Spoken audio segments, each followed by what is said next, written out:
नाहार को फिर से वही वैन दिखाई देती है। शक होने पर वह उसका पीछा करते करते किडनैपरों के अड्डे तक पहुंच जाता है।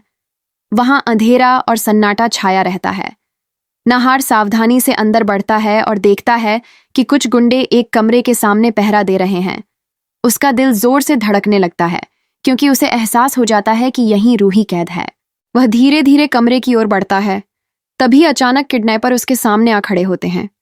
वे उसे डराते हैं, लेकिन नाहार हिम्मत नहीं हारता और कहता है कि मैं देखना चाहता हूं तुमने किसे कैद कर रखा है। तभी अंदर से रूही उसकी आवाज सुन लेती है और चिल्लाकर पुकारती है, नाहार, मैं यहां हूं। ये सुनकर नाहार बेखौफ उन पर टूट पड़ता है। जबरदस्त लड़ाई होती है। नाहार कई गुंडों को गिरा देता है, मगर पीछे से एक गुंडा डंडा मारकर उसे बेहोश कर देता है। किडनैपर उसे भी रूही के साथ कमरे में डाल देते हैं। रूही घबराकर उसे होश में लाती है। नाहार जैसे ही आंखें खोलकर रूही को देखता है, खुशी से उसे गले लगा लेता है और कहता है, मैं तुम्हें कुछ नहीं होने दूंगा।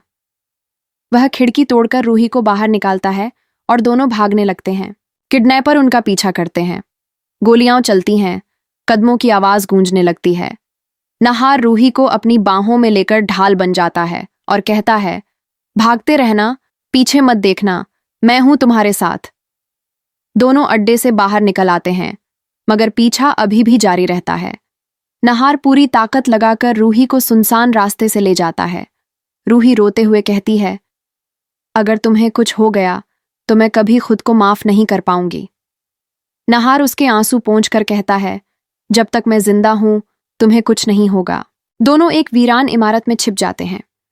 नाहार के जख्म गहरे हैं, मगर वह हार नहीं मानता। रूही उसके घाव साफ करती है और कहती है, मैं तुम्हें खो नहीं सकती। नाहार मुस्कुराकर जवाब देता है, हमारा प्यार हर मुश्किल से मजबूत है, हमें कोई जुदा नहीं कर सकता। सुबह होते ही नाहार सोच में पड़ जाता है, आखिर यह सब किसने करवाया। उसके मन में पुरानी बातें गूंजने लगती हैं। उसे याद आता है कि बार बार एक ही इंसान ने रूही से उसे दूर करने की कोशिश की थी, कभी प्यार से, कभी सख्ती से। अचानक सच सामने आता है और उसका दिल टूट जाता है। ये सब किसी और ने नहीं, बल्कि उसकी अपनी दादी ने करवाया था। नाहार यकीन नहीं कर पाता, मगर सच्चाई साफ थी। उसे वे सारे पल याद आते हैं जब दादी ने हर बार रूही को उससे दूर करने की कोशिश की थी, और अब यह सामने आ गया कि वही रूही की जान लेना चाहती थी। नाहार की आंखों में दर्द देखकर रूही उसका हाथ थाम लेती है और कहती है, हमें टूटना नहीं है, हमें यह सच्चाई सबके सामने लानी होगी।